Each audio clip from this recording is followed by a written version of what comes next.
everyone, this is Alin Vlogs again. And then now, kaka-out ko lang from work. Galing pa ako sa amo ko dyan sa taas. Hindi ko na inano kasi baka magalit sila or bawal.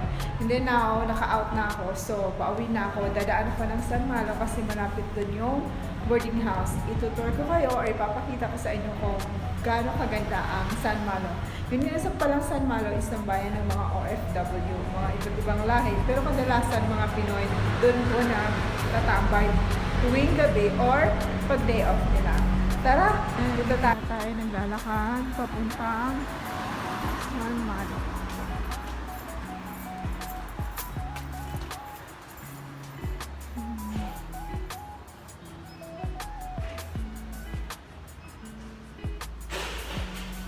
Close na siya kasi nga gabi na.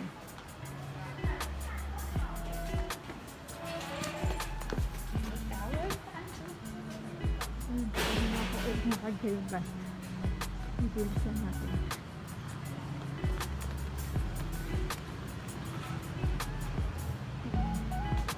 Yan yung view. Ito yung laging nilalakad ko tuwing umaga at kagabi. Around 20 to 25 minutes siya pag nilalakad. Kasi gusto ko maglakad kasi para makatipid na rin sa bus, card, at saka syempre exercise na din.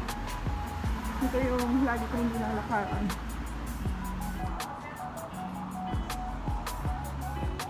Taas na building, hill na, close na. People Live Coffee.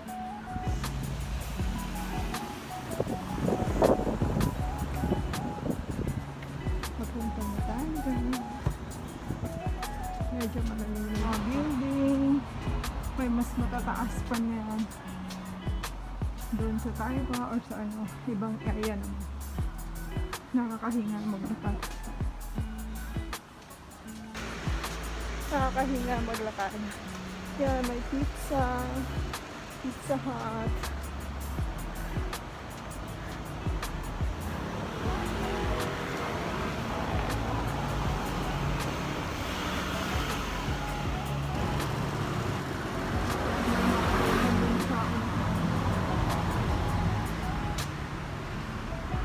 Nakakahinga yung building.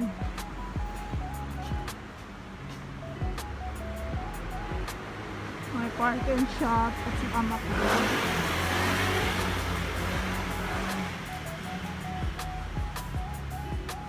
Nakakahinga na pero carry lang. Yung box.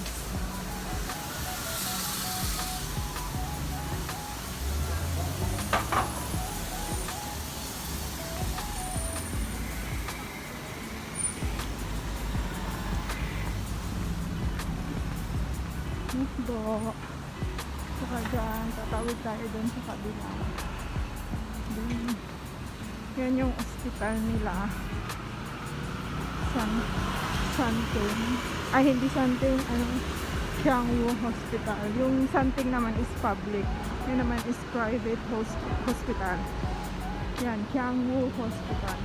Madadaanan ko yan araw-araw. Tuwing papasok at saka uuwi. Yun yung madadaanan ko mga gabi-gabi. CPN. Ano dyan? Morning may pagkakaroon siya. Ito. Yan yung ano. Yan yung Putol Church or yung ano, may nagawa na akong video doon or ano. Pero madadaanan natin ngayon. Yan yung Putol or the Ruins of St. Paul's. Yan po siya. Madadaanan natin ngayon. Yan yung pinapakita ko. Yan to. Yan. Marami yan sila. Church. Marami. Pero gabi. Ayan, pwedeng tambayan.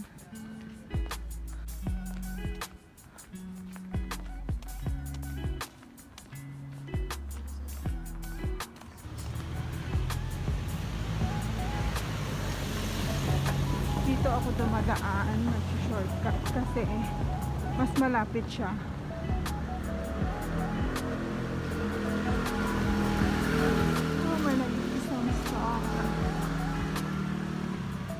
likod ng putol. Dadaanan natin ngayon. Yan yung dati nakapunta na ako dyan. Dun sa pangalawang vlog ko. Dyan sa taas. Ito yung putol.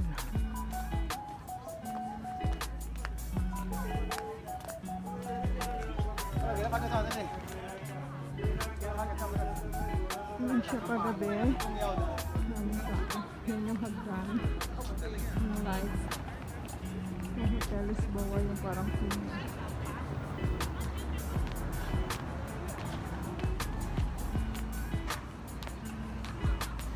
Pababa ako pasang na ba.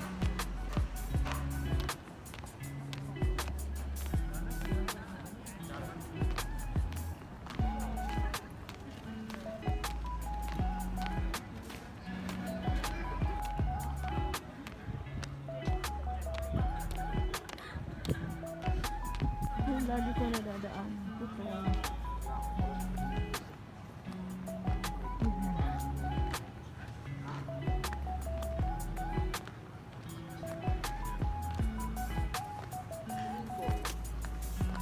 Malapit na tayo sa part na to siya ng San Juan.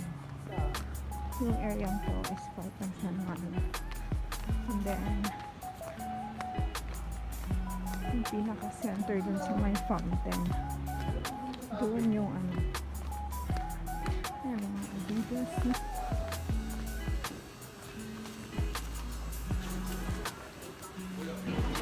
Kasara na mga store. Yung silang.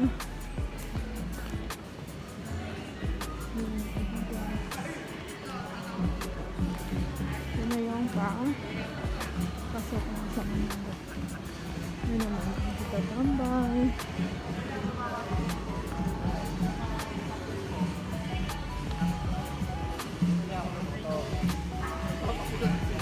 Ngayon, nung lumabas yung...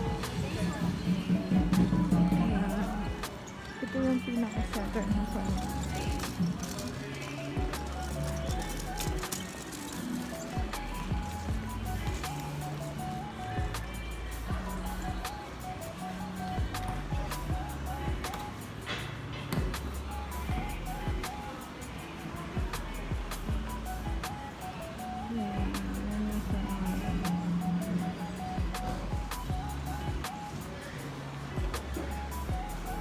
Ito yung pinaka-center or pinaka-tambayan.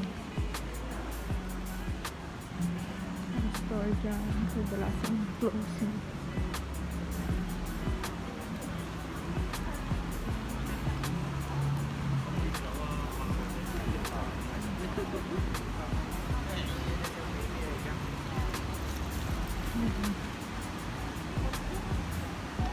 Yun yung dito, nagbubukas din yan.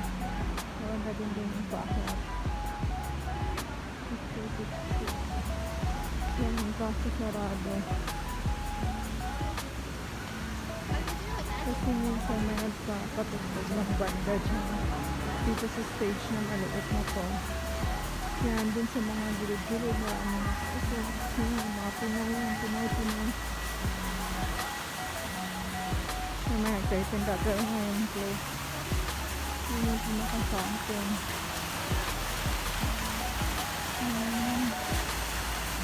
Pinaka-fountain yung tambayan din sa unahan. Yan. Dito tumatambay kahit 24 hours ka. Walang problema. Kahit hanggang umaga. Yan. Ang daming tao, diba? So yung tumatambay ang mga Pinoy. May ibang lahi naman kahit mga Chinese o taga China. Dito sila tumatambay ng mga Filipino. Kaya kumakaon yun yung nakasenta. Dati iniilaw yung fountain kasi wala, hindi nila pinapailaw.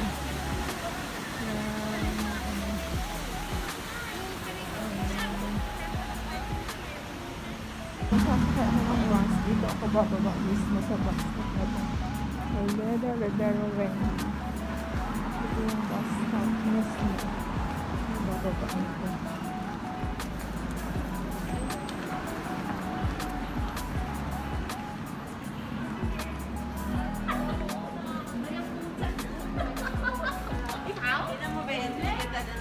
So, mga andito naman, nakikinda sila.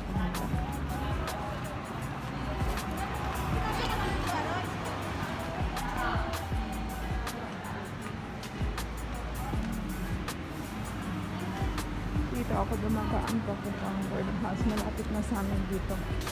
May mga restaurant din dito. Yan. May iba pa sara na. Yan.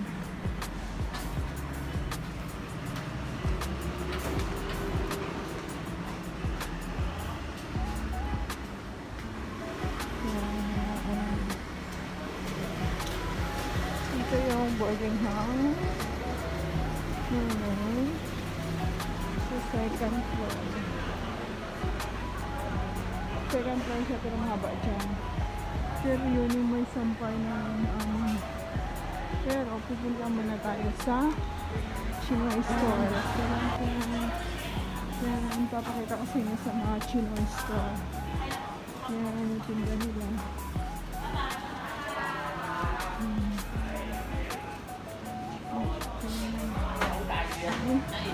Chinoy store. May ano din dito, store ng bread, yung anak benta. Ito, Pinoy din yung may-ari nito.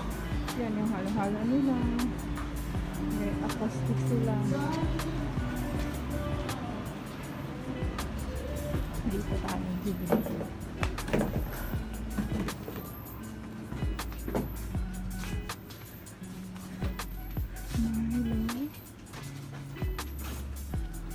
Bibilhin ko. Stick off. 15 Nabisco. 15 tissue. Bread.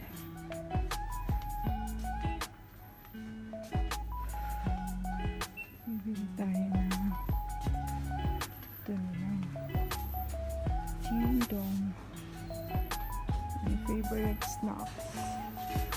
Ito na lang. Milk snacks. With chips. Real garlic. Expiration ito. Minsan kasi ano na to expire. Ito na lang. At 6.50 sila. Dito 6. Ito na tayo sa 6. Naka-expire naman. April! Oh no. Kaya pala mura na lang. Check natin ito. Ano expiration date?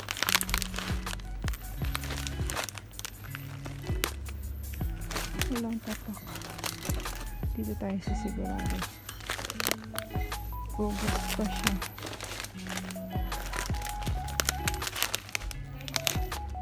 Sa July. Ito na lang. No, it's not. Ito. 2 pieces. Hindi din natin. Screen nila.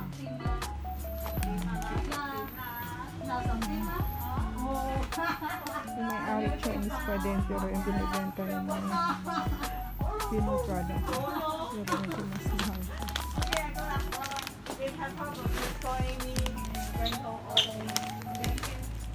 Yung mga ano pang pag-nagipit product. Medyo mahal. Kala niyo laging okay. Easy. Makakatanggi ka ba dito? Okay na lang. Oo. Para wala nang ano. May ginawa pa siya sa kanila. 10 lang po yan. 13. 10 nga lang yung pera ko. Ito pang dagdag. Tinervous ako. Kumuha lang walang bayad. Papahabol ko. Pagalitan mo. Papahabol ko sa pulis. Kaya nga. Ang kinuha nun, malaki ba? Maliit pa. Hindi ko rin napansin. Sampaling ko yun.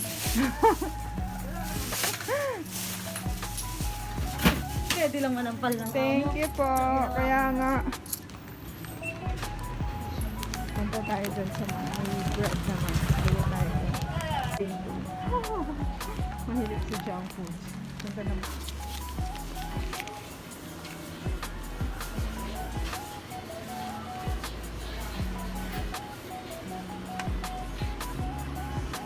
Yung puto po. Ilan na lang natira? Yan na lang po lahat na po.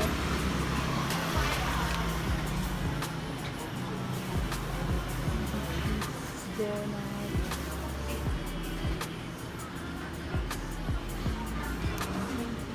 Spanish bread. Ensaymada. Ilan po to? 8. Ayun na lang din. Isang Spanish bread para 10.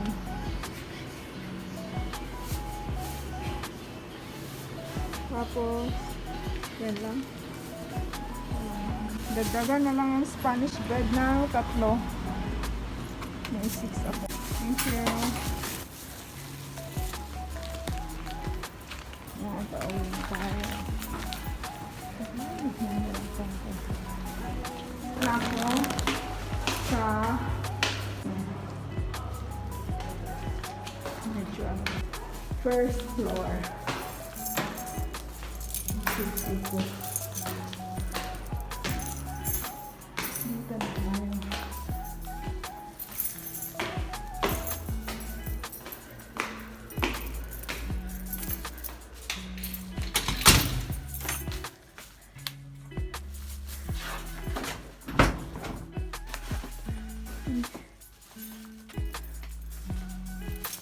Yan.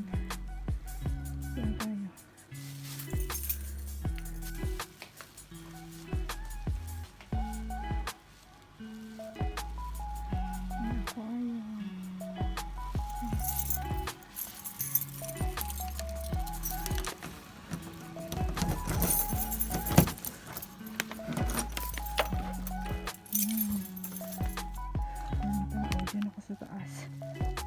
Hi, dito na ako, kakarating ko lang.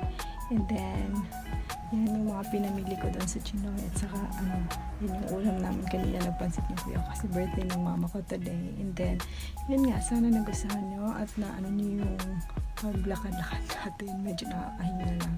And then, yun nga po palang, o kung bago ka palang nakavisit na channel ko, please like and subscribe po. Maraming salamat. And always remember, God loves you. Bye! Ingat!